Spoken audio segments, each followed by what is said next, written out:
Stations को खुले स्थानों में किया जाए ताकि कोविड प्रोटोकॉल का पालन करते हुए मतदान संपन्न हो सके। कुछ दलों के प्रतिनिधि ने मांग की कि 80+ सीनियर सिटीजन्स और दिव्यांग वोटर्स जिन्हें घर बैठे पोस्टल बैलेट की सुविधा दी गई है उनकी सूची भी उनको दी जाए। राजनीतिक दलों के प्रतिनिधियों में से एक ने महिला मतदाताओं की सुरक्षा को ध्यान में रखते हुए पुख्ता इंतजाम करने का अनुरोध किया और पोलिंग बूथ पर पर्याप्त महिला पुलिसकर्मियों की व्यवस्था की भी मांग की ताकि आवश्यकता होने पर महिला मतदाताओं की पहचान, सत्यापन और सुरक्षा व्यवस्थित रूप से हो सके। कुछ प्रतिनिधियों ने प्रशासन के कुछ लोगों के पक्षपाती रवैये की, यानी कि जो बायस्ड अप्रोच है, उसके बारे में भी शिकायत की और दलों के प्रतिनिधियों में से एक ने पुलिस द्वारा उनकी रैलियों पर अनुचित प्रतिबंध लगाने का आरोप भी लगाया। उन्होंने ये भी बताया कि उनके प्रत्याशी भी आर्थिक रूप से इतने सक्षम नहीं हैं कि विज्ञापनों का प्रसारण कर सकें। दलों के प्रतिनिधियों में से एक ने समूचे राज्य में CPF की जल्दी से तैनाती का भी अनुरोध किया। अधिकतर राजनीतिक दलों ने प्रचार प्रसार के दौरान धनबल, शराब, मादक पदार्थों और मतदाताओं को फ्री वीज दिए जाने पर संभावना जताई तथा इसके माध्यम से चुनाव प्रभावित होने की चिंता भी व्यक्त की। विभिन्न राजनीतिक दलों के प्रतिनिधियों ने हेट स्पीच तथा रैलियों में बेहिसाब इस्तेमाल किए जाने पर चिंता की। राजनीतिक दलों के प्रतिनिधियों में से एक ने पेड न्यूज़ को लेकर भी अपनी चिंता व्यक्त की है। राजनीतिक दलों के प्रतिनिधियों ने जिन मुद्दों पर अपने आयोग के समक्ष रखे हैं उन सभी मुद्दों से आयोग अवगत है। भारत निर्वाचन आयोग मतदान प्रक्रिया को और अधिक सुगम, सहज, सरल और प्रलोभन मुक्त करने के लिए सदैव प्रयासरत है। भारत निर्वाचन आयोग का हमेशा मानना है कि मतदाताओं के बाद राजनीतिक दल चुनाव प्रक्रिया के महत्वपूर्ण स्टेक होल्डर हैं। आयोग ने राजनीतिक दल के प्रतिनिधियों को आश्वासन भी दिया है कि हमारा प्रयास स्वतंत्र, निष्पक्ष, सहभागी, प्रलोभन युक्त और कोविड सेफ चुनाव कराने का है, inclusive and accessible elections, so that हमारा जो मोटो है that no voter should be left behind, that is our basic motto and commission will do each and every possible act for that particular direction. मैं आपको इसके बारे में बताना चाहता हूं कि जो हमारा मतदाता पंजीकरण का जो अभी कार्यक्रम चल रहा है और जो चला है और 5 तारीख को जो ड्राफ्ट रोल प्रकाशित होना है, उसमें हमारे अधिकारियों ने उसमें काफ़ी मेहनत की है और क्या क्या उसके परिणाम हुए हैं वो आपके समक्ष रखना चाहूँगा। जो हमारा विशेष संक्षिप्त पुनरीक्षण जिसको हम SSR बोलते हैं, 5 जनवरी 2022 को निर्वाचक नामावली अंतिम रूप से प्रकाशित की जाएगी। राज्य में अभी तक मतदाताओं की कुल संख्या लगभग 15.02 करोड़ से अधिक है। अंतिम प्रकाशन पर मतदाताओं के वास्तविक आंकड़े स्पष्ट होंगे। इसके बाद भी नामांकन दाखिल करने का आखिरी तारीख तक भी मतदाता क्लेम्स ऑब्जेक्शन सबमिट कर सकते हैं। असल में कुछ लोगों को ये भ्रांति है कि जब ये प्रकाशित हो रही है शायद हमारा नाम उसके बाद इसमें ना लिखा जाए। तो मैं ये भी बताना चाहूँगा आपके जरिए सभी लोगों को कि ये प्रकाशित होने के बाद भी लोग देख लें, अगर किसी का नाम उसमें नहीं लिखा गया है या किसी का नाम कटने से भी रह गया है तो उस तरह के सारे क्लेमों को वो जो हमारे नॉमिनेशन की आखिरी दिन होती है उस तक वो अपने क्लेम्स और ऑब्जेक्शन फाइल कर सकते हैं। तो अभी ये नहीं है कि जी खत्म हो गया अब हमारा नाम कैसे जुड़ेगा। तो ये जो चिंता है किसी के भी दिमाग में वो आप ही उसको निकाल सकते हैं, आप ही वहाँ तक हमें पहुँचा सकते हैं। विशेष संक्षिप्त पुनरीक्षण 2022 के दौरान अब तक 52.8 लाख 52.8 लाख नए मतदाताओं को इलेक्टोरल रोल में सम्मिलित किया गया है, जो कि अपने आप में एक रिकॉर्ड है। इसमें लगभग 23.92 लाख पुरुष और 28.86 लाख महिला मतदाता हैं। इन नए मतदाताओं में 18 से 19 वर्ग आयु वर्ग के करीब 19.89 लाख शामिल हैं, जो कि पिछले SSR के मुकाबले 3 गुने अधिक हैं। यानी कि पिछली बार जो ये 18 से 19 तक के मतदाता थे, इनका परसेंटेज पूरे इलेक्टोरल रोल में कुल 0.51% था, जो कि बढ़कर अब 1.32% हो गया है। हमारा ये उद्देश्य है कि जितने लोग भी 18 साल 1 जनवरी 2022 को हो रहे हैं वो सभी इलेक्टोरल रोल में शामिल हों, और इसके लिए हमारे अधिकारियों ने बहुत ही डिफरेंट तरह से प्रयास किया। कॉलेजेस में जो इलेक्टोरल लिटरेसी क्लब बनाए, लोग वहाँ पहुँचे जाके और उनसे अनुरोध किया, उनके फॉर्म भरवाए गए 6, जिसकी वजह से ये 3 गुना अधिक जो एनरोलमेंट हुआ है। ये इसके लिए अफसरों ने बहुत अधिक कार्य किया है। और एक बहुत और अधिक उपलब्धि हुई है महिला सशक्तिकरण के बारे में, जो महिलाओं को अधिक से अधिक वोटर बनाया गया है। पिछली बार जो इलेक्शन हुआ था 2017 में, उसमें हमारा जो जेंडर रेशो था वो कुल 839 था, यानी कि 839 महिलाएं 1000 पुरुष। अब हमारे सामने बहुत बड़ी चुनौती थी कि भाई इसको महिलाओं को भी अधिक से अधिक लोगों को उसमें भर्ती किया जाए, इसमें इनकी एनरोलमेंट किया जाए। तो हमारे अधिकारियों ने आंगनवाड़ी वर्कर्स, आशा वर्कर्स, ब्लॉक लेवल ऑफिसर जो फीमेल हैं उनको घर घर भेजा, उन लोगों से बात की और उन लोगों को समझाया कि आपका मताधिकार में होना बहुत आवश्यक है और आपको अपना मत का प्रयोग भी करना है और आप अपनी मतदाता सूची में शामिल हों। उसकी वजह से जो ये बढ़ा है 839 जो 2017 में था, उससे बढ़कर ये 868 पहुंच गया है, जो कि एक 29 पॉइंट प्रति 1000 के हिसाब से जो बड़ा है, ये एक अपने आप में एक काफ़ी बड़ा वर्क है। और आप देखते होंगे कि जो पूरे शामिल हुए हैं उसमें 23.92 लाख पुरुष और 28.86 लाख महिला मतदाता हैं। तो जो महिला मतदाताएं बढ़ी हैं वो रफली 5 लाख ज़्यादा हैं पुरुषों के मुकाबले। तो ये जो इस दिशा में काम किया गया है, इसका रिजल्ट भी बहुत अच्छा आएगा, जो कि वोटर टर्नआउट जो मैं आपसे बाद में डिस्कस करूंगा उस पर भी इसका प्रभाव पड़ेगा और पूरा महिलाओं का इसमें पूरा योगदान रहेगा। ये हमारा एक अथक प्रयास है। और इसके बाद सभी डीओ को इंस्ट्रक्शन भी दे दिए गए हैं कि मतदाता सूची से जुड़ी शिकायतों का अगर किसी को 5 तारीख के बाद जो भी हमारा प्रकाशित होगा उसमें किसी की शिकायत रह गई है, उसके बाद भी उसकी शिकायत को अटेंड करें और उसका तुरंत निस्तारण करें। सारे लोगों से हम लोगों ने, जितने भी डिस्ट्रिक्ट मजिस्ट्रेट और डीओ थे, सबसे पूछा है कि उन्होंने सभी पॉलिटिकल पार्टीज के साथ मीटिंग की है, उन्होंने अवगत कराया है, हमको विश्वास दिया है कि सारी पॉलिटिकल पार्टी से मीटिंग हुई है, उनके मिनट्स बने हैं और किसी भी पॉलिटिकल पार्टी का कोई भी ऐसी शिकायत नहीं है जिसका कि निस्तारण अभी तक नहीं किया गया है। उसके बावजूद भी आदेश दिए गए हैं उनको कि अगर किसी की भी शिकायत आती है उसका तुरंत निस्तारण करें और उनके साथ मीटिंग करें। मुख्य निर्वाचन अधिकारी ने हम लोगों को ये भी अवगत कराया, क्योंकि हमारा जो प्रयास है दिव्यांगजनों के लिए, सीनियर सिटीजन्स के लिए एक समाज कार्यकृत है और आयोग उसमें चाहेगा कि उनकी भागीदारी पूरी तरीके से हो। तो अभी तक जो पोजीशन है उसके हिसाब से इस राज्य में 10,64,266 दिव्यांग मतदाता हैं और 80 वर्ष से अधिक आयु के जो मतदाता हैं वो 24,03,296 मतदाता हैं और 2,97,442 सर्विस मतदाताओं को भी आइडेंटिफाई किया गया है। सभी मतदान पूरी तरीके से एक्सेसिबल होंगे, जहां पर हमारे दिव्यांगजनों को कोई परेशानी न हो, जहाँ हर तरह से सुविधा दी जाएगी जिससे कि वे सहजता से मतदान कर सकें। ये हमारा दायित्व है कि जो हमारे बुजुर्ग हैं और जो हमारे दिव्यांगजन हैं उनको हम मतदान के लिए प्रेरित करें और उनको अधिक से अधिक मतदान कराएं। हमारे इस प्रयास से अभी जो एक राज्य में इलेक्शन हुआ था, मैं आपको बताना चाहूँगा कि उसमें 90% जो दिव्यांगजन थे उन लोगों ने वोट दिया था। तो एक अपने आप में एक मिसाल है और हम चाहेंगे कि वो मिसाल हमारे इस राज्य में भी पूरी तरह से चले। और आपको जानकर खुशी होगी कि इस प्रदेश में पहली बार 80 वर्ष से अधिक आयु वर्ग के वरिष्ठ नागरिकों को, दिव्यांग मतदाताओं को और कोविड अफेक्टेड मतदाताओं को आयोग घर द्वारा घर पर ही बैठे हुए पोस्टल बैलेट की ऑप्शनल सुविधा प्रदान करेगा। मतलब कि आपकी इच्छा है, हम तो आपको चाहते हैं कि आप आए हमारे पोलिंग स्टेशंस पे, जो कि पूर्णतः आपके लिए सुरक्षित हैं।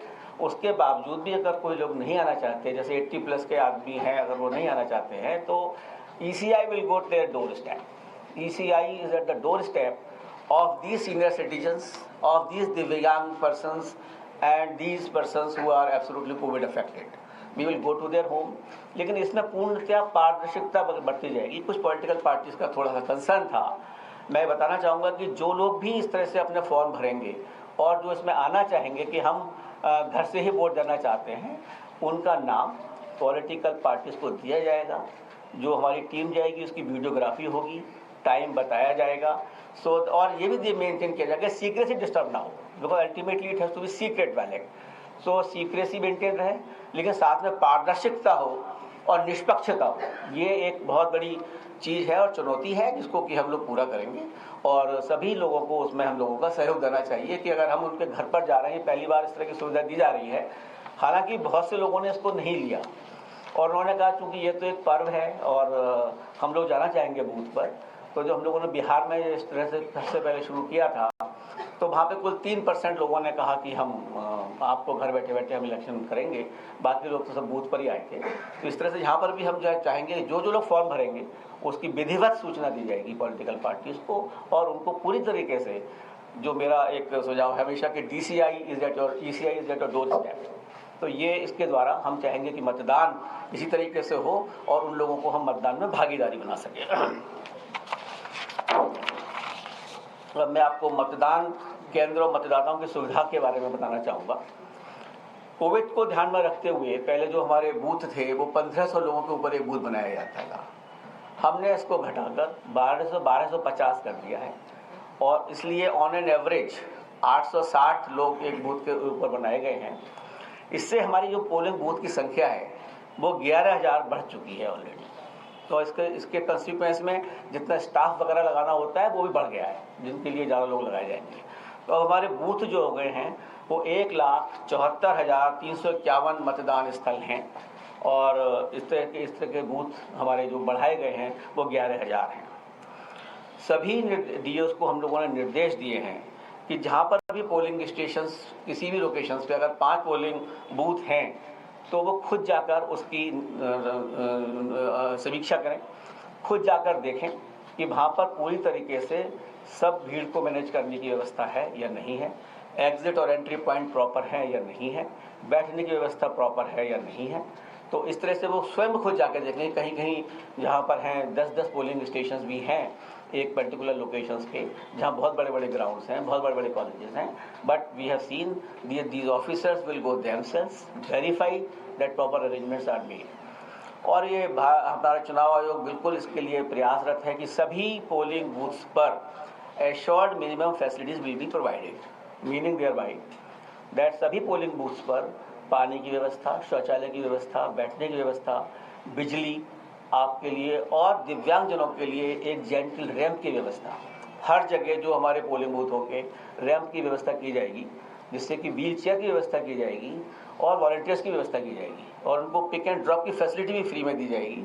जो भी आना चाहते हैं वो अपनी PWD ऐप है उस पर भरें या वैसे भी हमें सूचित करें, और हमारा कमीशन उसके लिए खुद सारी व्यवस्थाओं की अरेंजमेंट करेगा, और दिव्यांगजन जिससे कि अपना वोट सुचारू रूप से कर सके। राज्य में 4030 मॉडल मतदान केंद्र बनाए जाएंगे, मतलब प्रत्येक असेंबली कंस्टिट्यूएंसी में लगभग 10 आइडियल पोलिंग बूथ होंगे, जिसमें कि बहुत अच्छी तरीके से जो भी स्पेस और जो भी होगा उसको दिखाया भी जाएगा, उसको करा जाएगा, so that everybody should see that what is the model this thing. और वुमेन पार्टिसिपेशन के लिए हम चाहते हैं कि महिला सशक्तिकरण पर, जैसे पहले बताया मैंने आपको, एक प्रॉपर अफेक्ट आना चाहिए, उनको उस भागीदारी में एक फीलिंग आनी चाहिए कि स्ट्रेंथ इज सेम। इस प्रदेश में कम से कम 800 all women manage polling station बनाए जाएंगे। 403 हमारी कंस्टिट्यूएंसीज हैं, लेकिन हम चाहते हैं कि कम से कम 800 ऐसे पोलिंग स्टेशन होंगे जिसमें पूरे कर्मचारी महिलाएं होंगी और सुरक्षा कर्मचारी भी महिलाएं होंगी। आपने शायद नीचे आने से पहले कुछ स्वीप की जो एक्टिविटीज़ नीचे हो रही थी वो शायद नीचे देखी होंगी आप लोगों ने, कि किस तरह से हम लोगों ने प्रयास किया है लोगों को बताने का कि महिला बूथ किस तरह से बनते हैं और दिव्यांगों को हम किस तरह से इसको मैनेज करेंगे। उस तरह की चीज़ें शायद आप लोगों ने देखी होंगी, और उसको जिन्होंने नहीं देखी हो वो देखें कि हमने नीचे एग्जीबिशन जो लगाई हुई है थोड़ी सी, उसको आप देखें, जिससे कि इसका प्रचार प्रसार आपके माध्यम से मैक्सिमम हो पाएगा। हम सब तक नहीं पहुंच सकते, लेकिन आपके द्वारा हम 15 करोड़ मतदाताओं तक जरूर पहुंच सकते हैं, ये मेरा पूर्ण विश्वास है। कुछ लोगों ने ये शंका व्यक्त की थी जब हम लोगों ने पूछा कि भाई ये पोलिंग परसेंटेज वगैरह क्यों कम है, तो कुछ ने कहा कि शायद कुछ मतदाताओं ने कि हम पे एपिक कार्ड कहीं खो गया है, शायद इसलिए हम वोट डालने नहीं गए। मैं बताना चाहूँगा कि एपिक कार्ड के अलावा 11 ऐसे दस्तावेज और हैं जिनके प्रूफ के द्वारा उनकी पहचान की जाएगी, और अगर उनके पास मतदाता एपिक कार्ड नहीं भी है तो उनके जरिए वो जा सकते हैं वहाँ पे और उनको वोट डालने का अधिकार पूर्ण दे दिया जाएगा। जैसे पैन कार्ड है, पोस्ट ऑफिस द्वारा जारी पासबुक है, मनरेगा कार्ड है, और आपका आधार कार्ड है। इस तरह के कई 11 हमारे दस्तावेज हैं जिनके थ्रू वो जा सकता है। और कोई ये मतलब फील ही ना करे कि मेरा नाम अगर सूची में है और मुझ पर एपिक कार्ड नहीं है तो मतदाता मैं कार्ड अपना उपयोग नहीं कर पाऊंगा, क्योंकि सबसे इम्पोर्टेंट चीज़ है अब वोट डालना। उसके लिए हमारा आयोग जो भी संभव प्रयास होगा उसमें कहीं पीछे नहीं हटेगा। और अगर आपको भी कोई सजेशन देने होंगे तो आप हमें भेजें, और हम चाहेंगे कि हमारे इस प्रदेश का टर्नआउट भी बढ़े, वो भी बहुत आवश्यक है, जिसके बारे में मैं आपको बताना चाहूँगा। जैसे कि 2019 के चुनावों से भी हो रहा है, इस बार भी उत्तर प्रदेश में सभी बूथों पर ईवीएम एंड वीवीपैट सभी बूथों पर लगाई जाएगी।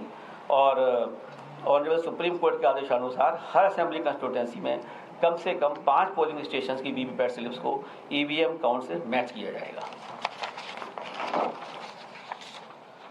आयोग ने सीओ को That's the Chief Election Commissioner Sushil Chandra, who was briefing in Lucknow about the protocols which are going to be followed during the Uttar Pradesh Assembly elections. But of course, the main questions with regard to COVID is what was on top of everyone's minds. Essentially, during this briefing, he did not indicate in any way that polls are going to be delayed. That was one of the appeals, in fact, which had been made by a judge of Allahabad High Court as well.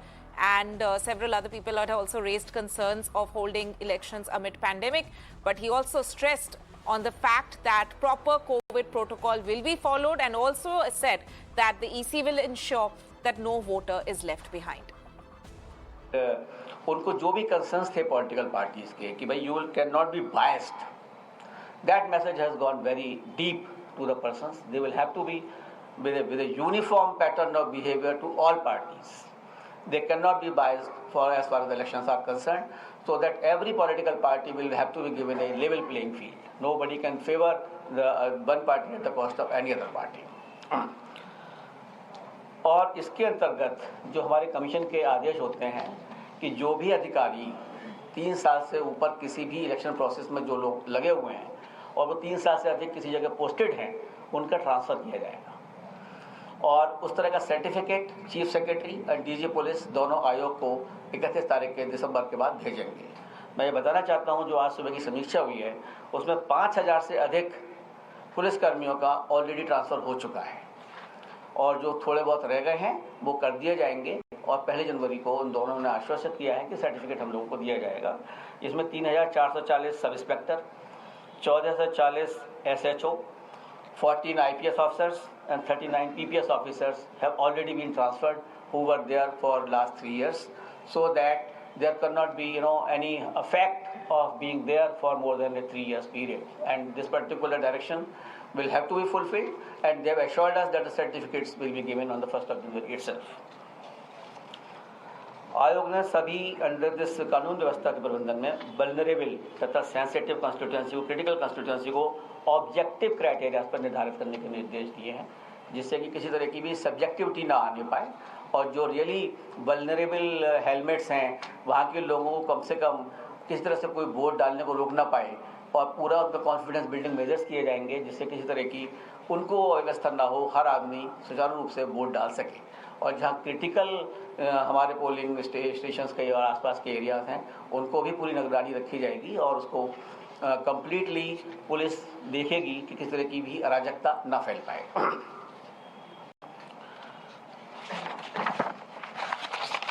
सभी सीमा चौकियों पर 24 घंटे CCTV निगरानी कैमरों से रखा जाएगा। अनैतिक गतिविधियों को रोकने के लिए मजबूत सीमा जांच के लिए विस्तृत योजना तैयार की जाएगी। निर्देश दिया है कि राज्य पुलिस की सीमावर्ती राज्यों के समकक्षों के साथ नियमित बैठक की जाए और सीजस की वीकली रिपोर्ट समीक्षा करें। सभी जो हमारे राज्य से लगे हुए राज्य हैं और इंटरनेशनल बॉर्डर्स हैं, सभी को ये निर्देश दिए गए हैं कि जो दूसरे राज्यों के समकक्ष अधिकारी हैं up to the chief secretary level, they will have a meeting and they will ensure that those persons cannot infiltrate through the borders of the other states to create any nuisance into the poll processes of this particular state. मैं आपको एक app के बारे में बताना चाहूँगा, जिसमें कि देखिए कोई भी प्रक्रिया हो, अगर जन भागीदारी नहीं है तो वो कोई भी चीज़ सफल नहीं हो सकती। और उसके लिए आयोग ने एक C-Vigil ऐप का वो किया है, उपयोग किया है, जिसमें कि C-Vigil मैं चाहूँगा कि सभी लोग इसको डाउनलोड करें और जन भागीदारी से इसको यूज़ करें। उसमें क्या है कि अगर कहीं पर भी कोई एमसीसी का वायलेशन हो रहा है या कोई अनैतिक चीज़ हो रही है या कोई डिस्ट्रीब्यूशन ऑफ मनी और लिकर हो रहा है, किसी तरह से भी अगर कोई उसका फ़ोटो या इन्फॉर्मेशन उसको खाली अपलोड करना है, उसमें फ़ोटो खींचना है या इन्फॉर्मेशन लिखनी है और अपलोड करके भेज देना है। नाम लिखना चाहे उसकी इच्छा, नाम ना लिखना चाहे उसकी इच्छा। Within 100 minutes, our team will reach over there. That will inquire what is happening as suitable action will be taken. कुछ स्टेट ने इसको बहुत अच्छी तरह से यूज़ किया, तो जिससे कि एमसीसी का वायलेशंस या कोई इस तरह की प्रलोभन युक्त चीज़ें जो भी कुछ हुई, उसको फ़ौरन हम लोगों की टीम पहुंची और उसको फ़ौरन कार्यान्वित किया गया। तो इस स्टेट ने भी, मैं चाहूँगा, केरला ने इसको यूज़ किया बहुत अच्छी तरीके से और फ़ौरन इसमें एक्शन लिया गया। तो बाकी लोग भी सचेत हो जाते हैं कि भाई हमें कोई देख रहा है और जन भागीदारी है, मतलब common man will download it, take a photograph and will send it. It makes a lot of difference, and I would like that youngsters who are very good in app, unlike me, they can definitely use it faster, and they can help the Election Commission of India to make it, more vigilant. Until unless you are vigilant, I think we are not fit persons for that. So society will have to be vigilant. The persons will have to be vigilant. Everything cannot be left to the officers and commission. तो मैं चाहूँगा कि जन भागीदारी इसमें पूर्णतया हो इस स्कीम में, तभी हम इसको बिल्कुल निष्पक्षता से इलेक्शंस को करा पाएंगे। निर्वाचन व्यय के निगरानी के संबंध में जितने भी एनफोर्समेंट एजेंसीज थी, हमने उन सबसे आपको बात जो मैंने बताया वो हमने की है। इनकम टैक्स डिपार्टमेंट ने क्यूआरटी टीम का आयोजन किया है। इनकम टैक्स डिपार्टमेंट ने जो भी एक्सपेंडिचर सेंसिटिव कंस्टिट्यूएंसीज हैं उनको चिन्हित किया है और उनको निर्देश दिए गए कि जहाँ पर भी ब्लैक कैश मनी कहीं पर भी अगर उसका वितरित होता है उसको तुरंत उस पर कार्रवाई करें और इसके ऊपर एक्शन लें। सिमिलरली एक्साइज डिपार्टमेंट को कहा गया है, excise commissioner including the ADG excise and the police department, कि किसी तरह का भी जो ये लिकर का डिस्ट्रीब्यूशन है ड्यूरिंग इलेक्शंस वो ना हो पाए और अधिक से अधिक उसमें कार्यशीलता बढ़ती जाए, एफिशिएंसी बढ़ाई जाए, सो दैट इस तरह का कोई भी हमें परिणाम ना दिखाई देने को पड़े कि इंड्यूसमेंट के नाम पे शराब बांटी जा रही है। और अगर ऐसी हो रहा है तो हमें सी विजिल पे इंटीमेट भी करें। सब लोग जागरूक होंगे। सी विजिल जब तक यूज़ नहीं होगा ना, ये अधिकारी भी जागरूक नहीं होते। जैसे ये शुरू होगी कहानी कि सी विजिल पे इन्फॉर्मेशन आ रही है, everybody will be absolutely aware that what is to be done. इसी तरीके से ड्रग्स के लिए नारकोटिक्स कंट्रोल ब्यूरो को कहा गया है कि उसको ढंग से व्यवस्थित करें और एश्योर करें कि चाहे वो बॉर्डर की सीमा से हो चाहे स्टेट की सीमा से हो, वो यहाँ ना आ पाए। क्योंकि देखिए उत्तर प्रदेश और उत्तराखंड दोनों में ही चुनाव होंगे जब भी होंगे, तो मैं चाहूँगा कि उस तरह की चीज़ें जो हैं दोनों स्टेटों में अफेक्ट करती हैं। हमने दोनों से स्टेट से इस तरह की समीक्षा की है और बैंक को आदेश भी दिए हैं कि इसको टोटली ड्राई अप किया जाए। सिमिलरली फ्री बीज डिस्ट्रीब्यूशन के लिए भी हम लोगों ने कहा है CGT and commercial tax department को इस तरह की चीज़ें ना हो पाएँ और इनका डिस्ट्रीब्यूशन पूरी तरह से रोका जाए। फ्रीवीज का डिस्ट्रीब्यूशन 100% रोकना पड़ेगा और जहाँ जहाँ भी इस तरह के गोडाउन में उसकी वो हो रही है उसकी निगरानी भी की जा रही है। So the Chief Election Commissioner Sushil Chandra over there in Lucknow addressing the press conference and taking into stock the COVID SOPs that will be put in place ahead of the polls in Uttar Pradesh. He is in fact saying that the polls will go on as planned. However, he has mentioned that COVID patients can vote from home.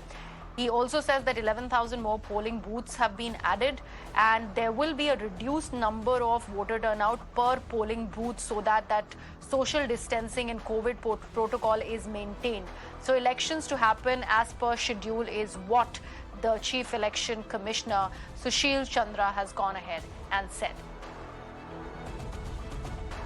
And on that note, I'm slipping into a very short break here on Mirror Now. News continues on the other side.